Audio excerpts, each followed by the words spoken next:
probably noticed I don't feel about that war the way we were told we were supposed to feel about that war, the way we were ordered and instructed by the United States government to feel about that war. You see, I tell you, my mind doesn't work that way. I got this real moron thing I do. It's called thinking. And I'm not a very good American because I like to form my own opinions. I don't just roll over when I'm told to. Sad to say, most Americans just roll over on command. Not me. I have certain rules I live by. My first rule, I don't believe anything the government tells me. Nothing. Zero. Nope.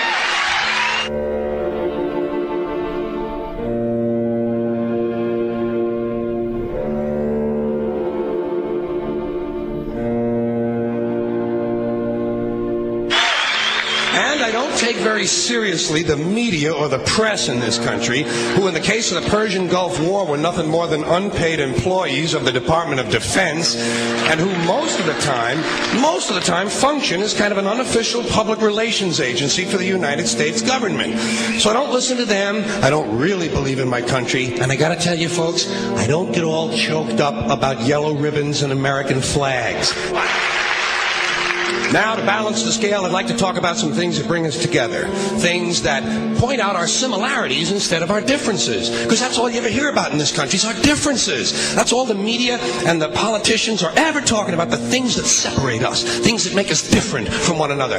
That's the way the ruling class operates in any society. They try to divide the rest of the people. They keep the lower and the middle classes fighting with each other so that they, the rich, can run off with all the fucking money.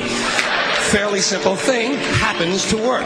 You know, anything different, that's what they're going to talk about. Race, religion, ethnic and national background, jobs, income, education, social status, sexuality, anything you can do, keep us fighting with each other so that they can keep going to the bank.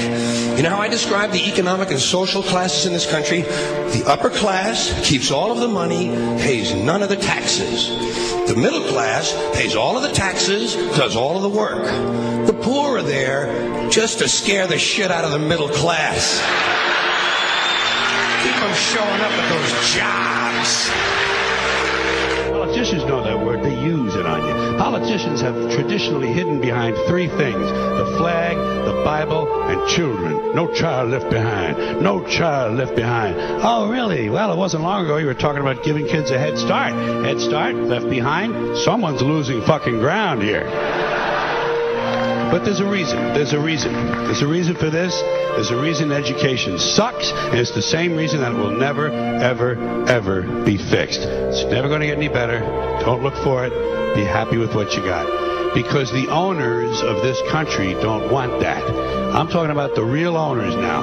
The big, the wealthy, the real owners, the big wealthy business interests that control things and make all the important decisions.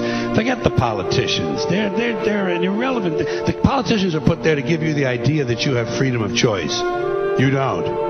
You have no choice. You have owners. They own you. They own everything. They own all the important land. They own and control the corporations. They've long since bought and paid for the Senate, the Congress, the state houses, the city halls. They got the judges in their back pockets, and they own all the big media news, all the big media companies. So they control just about all of the news and information you get to hear. They got you by the balls. They spend billions of dollars every year lobbying to get what they want. Well, we know what they want. They want more for themselves and less for everybody else. But I'll tell you what they don't want. They don't want a population of citizens capable of critical thinking. They don't want well-informed, well-educated people capable of critical thinking. They're not interested in that. That doesn't help them. That's against their interest. That's right. You know something? They don't want people who are smart enough to sit around the kitchen table and figure out how badly they're getting fucked by a system that threw them overboard 30 fucking years ago. They don't want that. You know what they want? They want obedient workers. Obedient workers. People who are just smart enough to run the machines and do the paperwork, and just dumb enough to passively accept all these increasingly shittier jobs with the lower pay, the longer hours, the reduced benefits, the end of overtime, and the vanishing pension that disappears the minute you go to collect it. And now they're coming for your Social Social Security money. They want your fucking retirement money. They want it back so they can give it to their criminal friends on Wall Street. And you know something? They'll get it. They'll get it all from you sooner or later because they own this fucking place. It's a big club, and you ain't in it. You and I are not in the big club.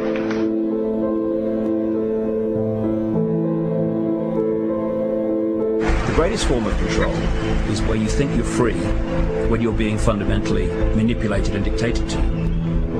One form of dictatorship is being in a prison cell and you can see the bars and touch it. The other one is sitting in a prison cell but you can't see the bar, you think you're free. What the human race is suffering from is mass hypnosis. We are being hypnotized by people like this. Newsreaders, politicians, teachers, lecturers. We are in a country and in a world that is being run by unbelievably sick people. The chasm between what we're told is going on and what is really going on is absolutely enormous. The greatest hypnotist on planet Earth is a oblong box in the corner of the room. It is constantly telling us what to believe is real. Historically, the control and manipulation of political opinion has been the Freemasons' main weapon in gaining control of countries and states. Once in control of the rulers and politicians of a country, laws and political structures could be changed in accordance with their agenda. However, since restricting the body does not necessarily mean restricting the mind, the Freemason recognizes that their plan for a global government hinges completely on subduing the masses to their agenda, and thus eliminating opposition to their cause. And the greatest threat to their plan, posing more danger than any army or law, is the threat of a free-thinking mind. In order to eliminate this threat and to achieve their objective, the Masons have set about the boldest plan ever devised: the complete control of every aspect of human life, your life. And the weapons they are using against you are in your very homes, entertaining you and your children, and gradually indoctrinating you without you even realizing.